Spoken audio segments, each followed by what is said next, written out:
Hey, there's no change of clothes, my husband says in his grumpy voice as usual. Why can't you do such a simple thing? You live on my money. Don't think you get so slack off just because you are pregnant. You really are a useless wife.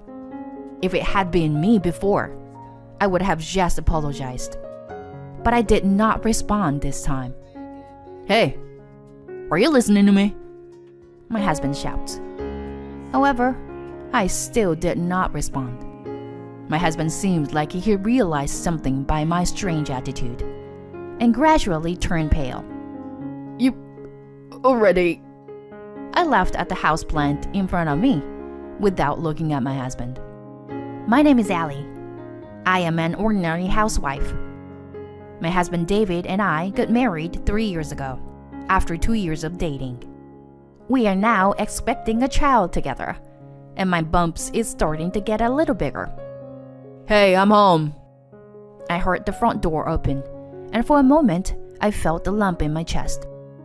I heard footsteps, and soon, my husband entered the living room. His expression was grim as usual. Welcome home, David.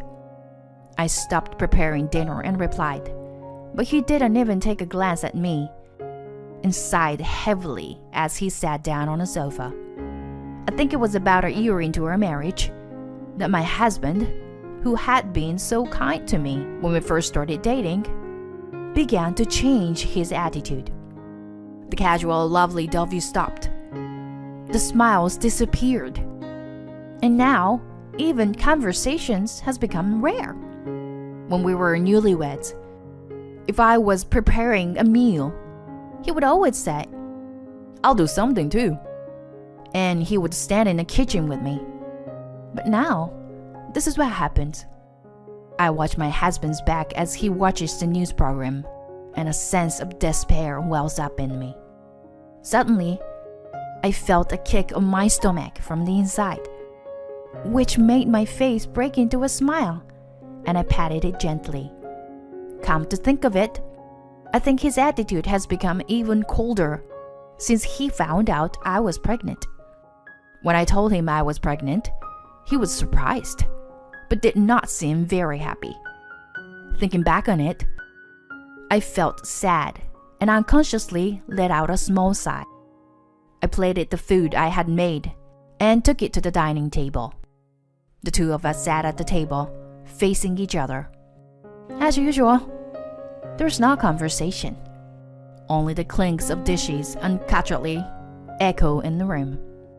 Even so, it seems that humans are adaptable creatures, and we have become completely accustomed to this situation. Even if there is no conversation, even if there is no more love, we can still live our lives as husband and wife. As I continued to eat in silence, my husband unusually called me out. Hey, today's lunchbox was only frozen food, wasn't it? My husband doesn't like store-bought lunches, so every morning I make him something to bring for lunch. Even now that our relationship has changed, that had not. Last night and this morning, I wasn't feeling well, so much that it was difficult for me to stand in the kitchen, so I somehow managed to pack frozen food in his lunchbox. I'm sorry, I wasn't feeling well. If this was work, you would be scolded, you know. You're not even working, and you were trying to find an easy way out, my husband said coldly, as he nonchalantly carried food to his mouth. This kind of complaint from him has become a regular occurrence. I am so used to it that it doesn't hurt me anymore, and it makes me a little sad that it had become the norm for me. I repeated I'm sorry, but he didn't answer me, and after finishing his meal, he left without carrying his dishes to the sink. At the dining table, left alone, I sighed again. One fine afternoon, I was walking home from the bus stop after my checkup at the OBGYN. The progress was good, and the doctor told me that, in my dark and gloomy life, The presence of this child is the only thing that makes me feel warm and fuzzy. I felt a little more relaxed when I stroked my growing bump. "Oh, Ali!" A voice calls out to me, and I looked up. There was my neighbor, Mrs. Miller, waving at me with a friendly smile on her face. Mrs. Miller is a caring, talkative woman and one of my closest neighbors. Whenever I see her, she is always ready to chat and often offers me her homegrown vegetables. Today, as we were chatting as usual, Mrs. Miller said to me, "Oh, by the way," as if she had just remembered something. I tilted my head curiously, and she looked at me and said, "I saw it, you know. Yesterday, David was walking with a woman." "What?"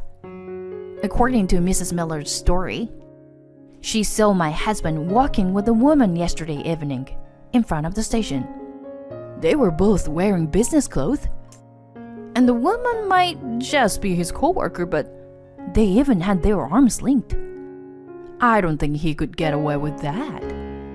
I was surprised by the suddenness of the story, but I immediately denied it.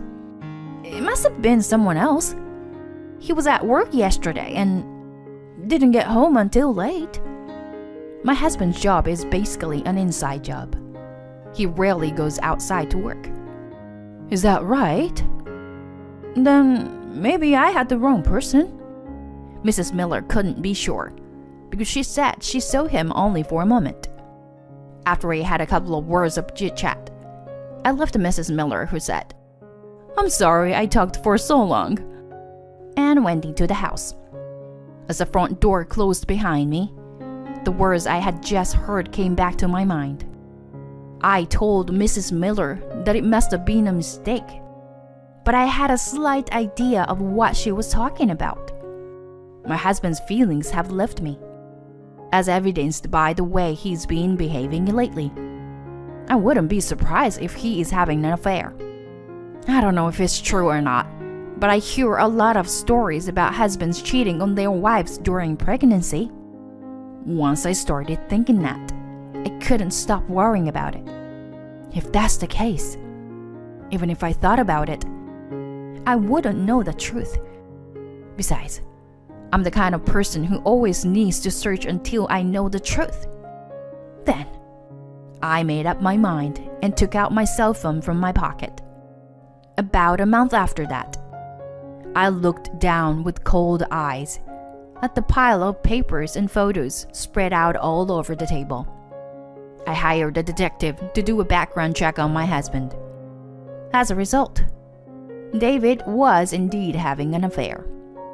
I stared with a hateful look at the photos of my husband walking around the city looking like he is getting along well with this woman.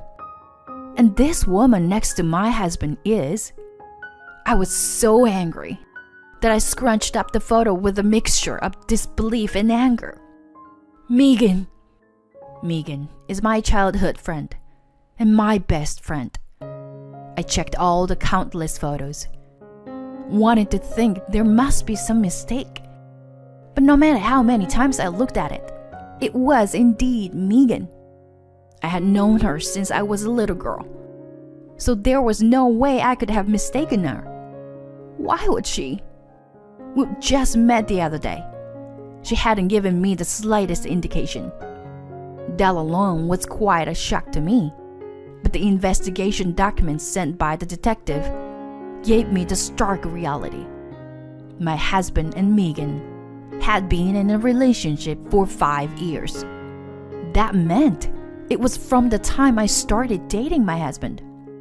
I had consulted Megan on various matters ever since David was still my boyfriend. When we decided to get married, Megan was the first person I told. The way she listened to me so kindly, the smile on her face when she said congratulations. Were they all lies? Was she sneering at me behind my back when I was filled with happiness? How could she betray me and still manage to smile at me like that? She's unbelievable. But so is my husband. He knows very well my relationship with Megan. I've invited her over to my house countless times, and the three of us have hung out together many times. He knew, and he was unfaithful to me. Whatever little affection I had for my husband is gone now. I will never forgive him. Never. Anger welled up from deep within me. Like a torrent, it easily swept away and broke down the rationality that had been holding me back at the very last moment. I briskly brushed away the pile of papers on the table. Countless papers fluttered around the room. If you hurt me, you take double the payback. I'm home. It was a little after 10 p.m. My husband came home late as usual, and I completely ignored him. Only the sound of water rinsing the dishes echoed through the house. My husband came into the living room and took one look at me and said, "You could at least answer me." But I ignored that too. "I'm going to bed. Good night." I was about to leave the living room when... "Wait," my husband called out. "Hey, where's my food?" "I don't have any," I said coldly, and my husband looked surprised. Then his face turned red as he started yelling at me. "What's the matter with you? You live on my money, and you can't even prepare food for me?" Hearing his voice from my back, I closed the door to my room. I lay down on the mattress I had prepared on the floor. I can't bring myself to share a bed with my husband in this condition. I'm glad we have mattress for guests. My husband may have been intimidated by my attitude, as he didn't storm into my room. Well, what am I going to do now? Strangely enough, I am not anxious, and I am so calm inside that I could start laughing. I closed my eyes, thinking about my next move. Over the next few days, I continued the same strategy. I only prepare my own meals, and of course I don't make him lunch either. The washing machine is already full of clothes. I have ignored all of my husband's nonsense, such as do your work and at least make my lunch. Perhaps he was a bit flustered by my change in behavior over the past few days, and his tone of voice was becoming weaker and weaker day by day. A few more days passed. And then, one day, my husband stopped coming home. I hadn't heard from him, but I wasn't particularly worried. I chuckled as I hung the laundry out to dry for the first time in a long time. It was all going according to plan. There are only so many places my husband, with his limited social circle, could turn to. Just as I was thinking this, the phone rang. "Holly, it's me." "Mrs. Amber?" It was my mother-in-law on the other end of the phone. I knew my husband would run to his parents' house. I had already told my parents-in-law about his affair. I wanted him to see his parents' faces when I showed them the documents from the detective. My mother-in-law sobbed as she said, "I don't remember raising him like this," while my father-in-law coldly said, "He's no longer my son." Naturally, his parents did not let him in the house. So I guess there was only one place my husband could go next. I thanked my mother-in-law, hung up the phone, and got ready to leave. A familiar apartment. I glared at the familiar room, and I walked up the stairs. 2 flights upstairs. The room to the right. I rang the intercom by the door, and a woman's voice answered from the other side of the door, and the door opened shortly after. "Ali?" "Hello. I'm glad to see you're doing well." I smiled at the woman who used to be my best friend as she stiffened up.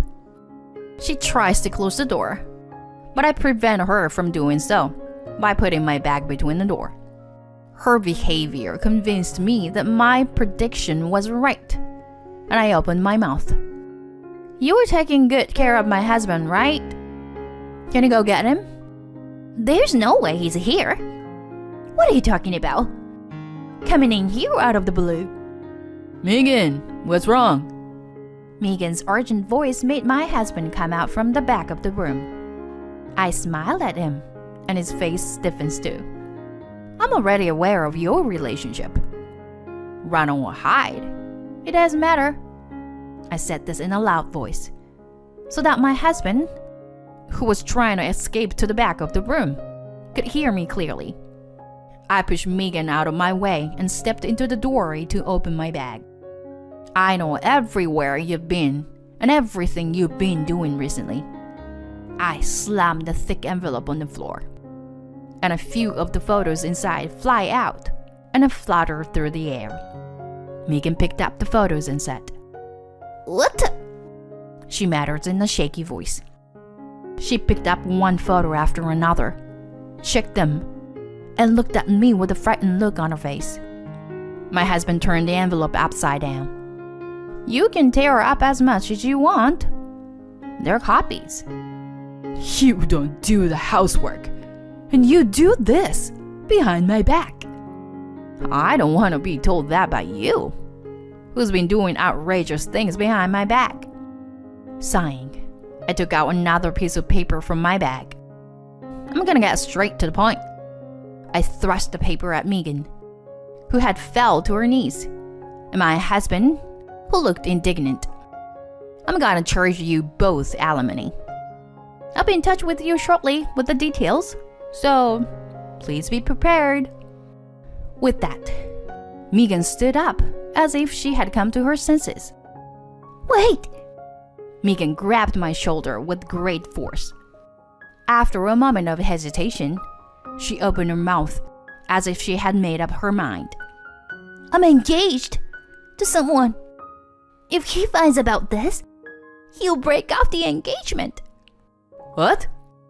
So please, don't ask for alimony or tell anyone about the affair. Saying this, Megan pathetically scrambles to my feet and looks up at me with tears in her eyes. We're best friends, aren't we? It's not my fault. It's David who approached me.